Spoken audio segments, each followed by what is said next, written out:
हाँ तो भाई मेरे, मैं सुब्रतो विश्वास और आज के इस वीडियो में हम लोग बात करने वाले हैं रिएक्ट जेएस के एक लाइब्रेरी जिसका नाम है हाउस फॉर्म, जो कि फॉर्म के लिए यूज होता है उसका इंटरपोलेट नेस्टेड फील्ड नेम्स, मतलब जो फीचर है इसके बारे में बात करने वाले हैं। ठीक है, इसका क्या मतलब होता है अभी आपको समझ में आ जाएगा। तो ये ना एक तरह से डायनेमिक फील्ड, आप डायनेमिक फॉर्म वगैरह क्रिएट कर सकते हो। ठीक है, डायनेमिक इन द सेंस अभी आपको पूरा कॉन्टेक्स्ट मतलब उसको समझा देता हूँ कि क्या इसका पूरा मतलब बनता है। तो रियल लाइफ एग्जांपल से समझते, ताकि ना और इसको अच्छा लगे, इंटरेस्टिंग लगे। ऐसा नहीं कि कुछ भी एक भद्दा सा एग्जांपल दे दिया मतलब काम चलाओ टाइप से। ठीक है, ऐसा नहीं।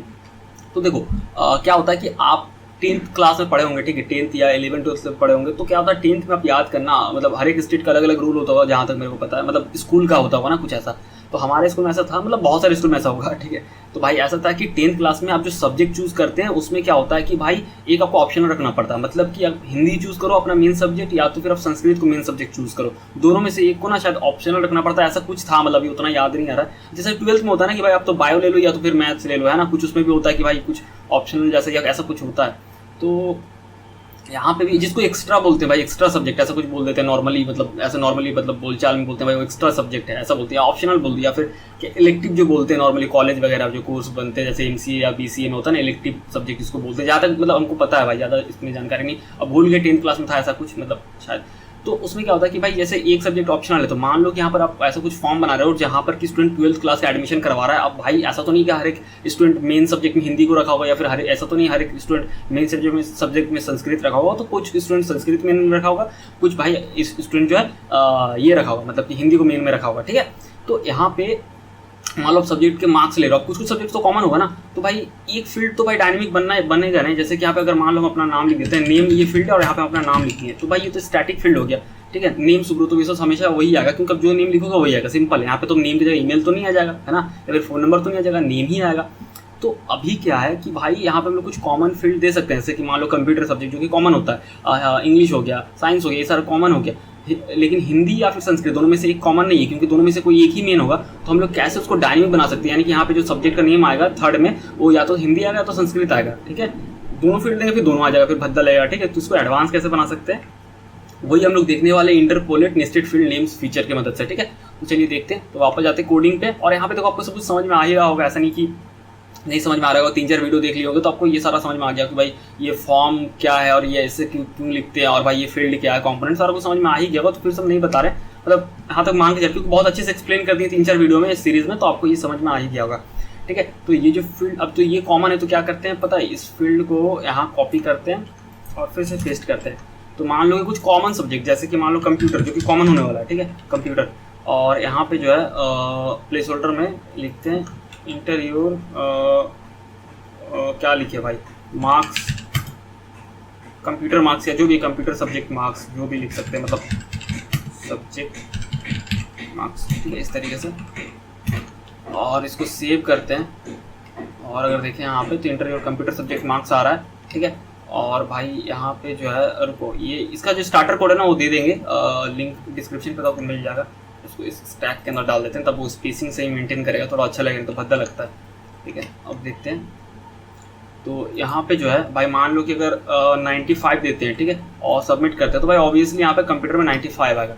ठीक है, सिंपल ऐसा यहाँ पर है, ज़्यादा कुछ यहाँ पर है नहीं कॉम्प्लिकेटेड सा। हाँ, अगर आप चाहे तो टाइप नंबर दे दो, मतलब कि अगर क्योंकि होता है ना थोड़ा वैलिडेशन वाला कुछ चीज़ की भाई वो नंबर ही होगा।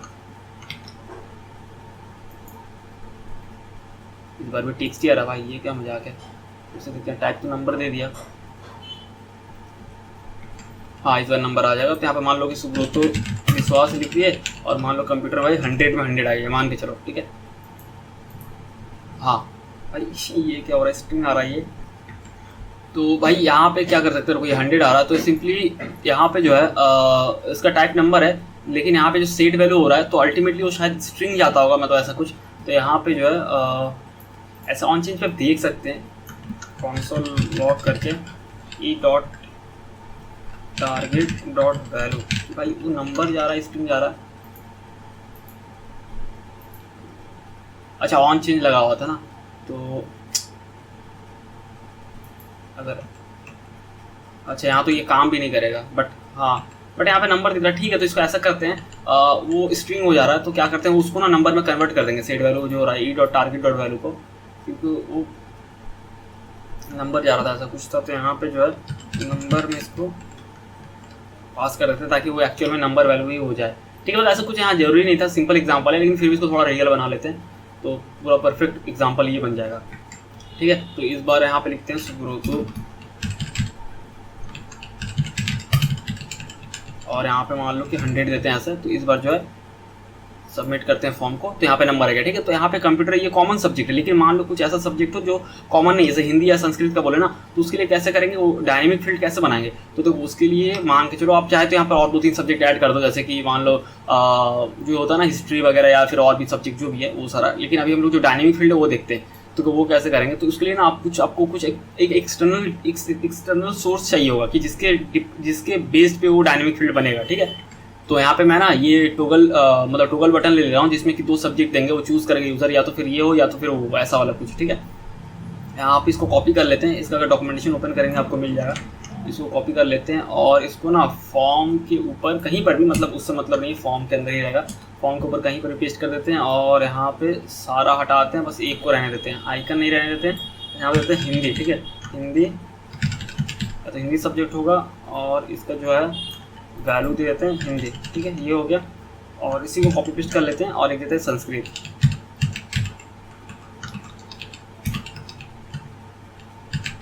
ठीक है, ये हो गया 2 सब्जेक्ट। और भाई हैंडल चेंज ऑन चेंज जो भी है, इसका जावास्क्रिप्ट वर्जन निकालते हैं, इसको कॉपी कर लेते हैं।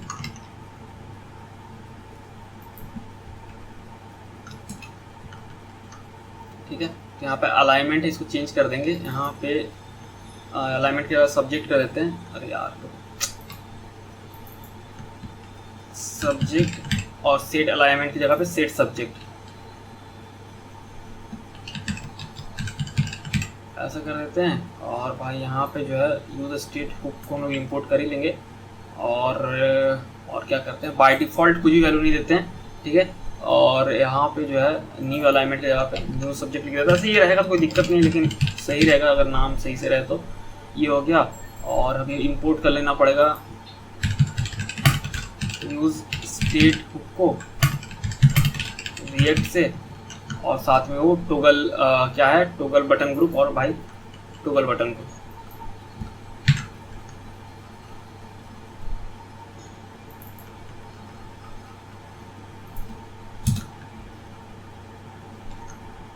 ये हो गया।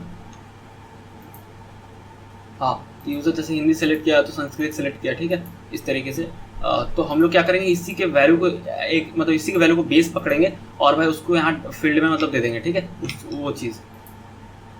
ठीक है, तो अभी क्या करते हैं, कोडिंग में जाते हैं और एक फील्ड ऐड करते हैं। देखो कैसे डायनेमिक बनाएंगे, बहुत ही सिंपल है। एक फील्ड यहाँ से कॉपी कर ली, यहाँ से सिलेक्ट करके यहाँ पेस्ट करती है। ठीक है, तो अब क्या करेंगे, ये जो नेम कंप्यूटर लिखा है इसको रिमूव कर देते हैं यहाँ पे, और यहाँ पे करली ब्रेसेस देंगे और बैकटिक देंगे यहाँ पे। ठीक है, और यहाँ पे क्या करेंगे कि भाई वो जो सब्जेक्ट हमारा होगा ना वो हम लोग देना चाहते हैं, तो जस्ट यहाँ पे हम लोग अगर ये नहीं भी देते तब भी चलता, मतलब डायरेक्टली सब्जेक्ट दे देंगे, क्योंकि हम लोग कुछ निस्टेड लेवल पे नहीं कर लेंगे, निस्टेड लेवल पे भी आपको दिखाएंगे। ठीक है, सब्जेक्ट यहाँ लिख देंगे क्योंकि सब्जेक्ट में ही तो वो डायनेमिक वैल्यू आ रहा है ना, यूजर जो चूज कर रहा है, ये रहा सब्जेक्ट सेट सब्जेक्ट। ठीक है, ये चीज़। लेकिन यहाँ पर प्रॉब्लम क्या है पता है, सब्जेक्ट का वैल्यू एम्प्टी है और नेम आप एम्प्टी दे रहे, थोड़ा सा वो लॉजिक नहीं बनता है। तो बाय डिफॉल्ट हम लोग किसी सब्जेक्ट को चूज करवा देते हैं, मतलब किस सब्जेक्ट, जैसे हिंदी को ही सेट करवा देते हैं, फिर यूजर चाहे तो अपने हिसाब से सब्जेक्ट को ऑप्शनल या मेन जो भी है चेंज कर सकता है। ठीक है, ठीक है, इसको एम्प्टी नहीं रखना चाहते इसीलिए बस ऐसा दे रहे हैं, और क्योंकि एक बटन ऑलरेडी एक्टिव हो जाएगा फिर। ठीक है, ये हो गया सब्जेक्ट, और यहाँ पे जो है भाई मार्क्स ये होगा, और यहाँ पे प्लेस होल्डर में चेंज कर देते हैं, जैसे कि यहाँ पे इसको करली ब्रेसेस देके और प्रैक्टिक देके इसके अंदर ऐसा पेस्ट कर देते हैं, कोटेशन हटा देते हैं, इंटर योर, उसके बाद कंप्यूटर के जहाँ पे यहाँ पर डॉलर सिंबल और करली ब्रेसेस देते हैं और यहाँ पे देते हैं सब्जेक्ट। ठीक है, तो इंटर योर मतलब जो भी सब्जेक्ट रहेगा, ठीक है, वो सब्जेक्ट उसका मार्क्स ये पूछेगा। ठीक है, ये हो गया। अब इसको सेव करते हैं और ब्राउज़र पे जाके चलिए देखते हैं। ठीक है, तो देखो इंटर योर हिंदी सब्जेक्ट उसका मार्क्स ये पूछ रहा है। ठीक है, अगर संस्कृत को चूज़ करेगा तो भाई यहाँ पे संस्कृत बन गया है ना। तो देखते हैं यहाँ देते हैं सुब्रतो विश्वास, कंप्यूटर का मान लो कि 100 आया और संस्कृत मान लो मेरा भाई 55 आया। ठीक है, सबमिट फॉर्म करते हैं, तो यहाँ पे जो है आपको दिखेगा, देखो ये जो डायनेमिक हो गया, ये फील्ड अब डायनेमिक हो गया। ठीक है, इसको अगर फिर से रिलोड करते हैं और फिर से फील्ड करते हैं, तूफानी कोडर देते हैं और कंप्यूटर मान लो 100 आया, हिंदी मान लो कि 85 आया। ठीक है, सबमिट फॉर्म करते हैं। अब देखो ये हिंदी है, तो भाई एक्चुअल में देखा जाए तो ये फील्ड डायनेमिक है, तो इसी को बोलते हैं भाई डायनेमिक फॉर्म बोल सकते हो, या तो फिर इंटरपोलेट नेस्टेड फील्ड बोल सकते हो। तो इस तरीके से ये चीज़ यहाँ पे काम करने वाला है, ठीक है। तो आप इस ऐसा मतलब इस तरीके से आपको डायनेमिक बना सकते हो, ठीक है। और अब आपको अगर ये थोड़ा नेस्टेड लेवल पर, थोड़ा और एडवांस लेवल पे लेके जाना है, जैसे कि अगर आप सबमिट करते हो तो देखना यहाँ पे क्या होगा, फ्लैट लेवल पे आ रहा है। अगर आप चाहते हो थोड़ा डायनेमिक लेवल पे का हो, जैसे कि होता है ना कि मान लो कि मार्क्स रहे एक फील्ड उसके अंदर है, तो यहाँ पे हम लोग ऐसा दे सकते हैं मार्क्स डॉट कंप्यूटर, यानी मार्क्स एक ऑब्जेक्ट होगा जिसके अंदर कंप्यूटर प्रॉपर्टी होगा जिसका वैल्यू होगा, ठीक है। अब इसका भी मान लो सब्जेक्ट है, तो आप ऐसा तो नहीं लिख सकते, तो यहाँ पे क्या करेंगे बैकटिक देंगे और यहाँ पे लिखेंगे मार्क्स डॉट और फिर डॉलर सिंबल और करली ब्रेसेस और उसके अंदर सब्जेक्ट, यानी मार्क्स डॉट संस्कृत या फिर मार्क्स डॉट हिंदी, ऐसा वाला कुछ, ठीक है। आप अगर देखेंगे तो अगर इस बार फिल करें,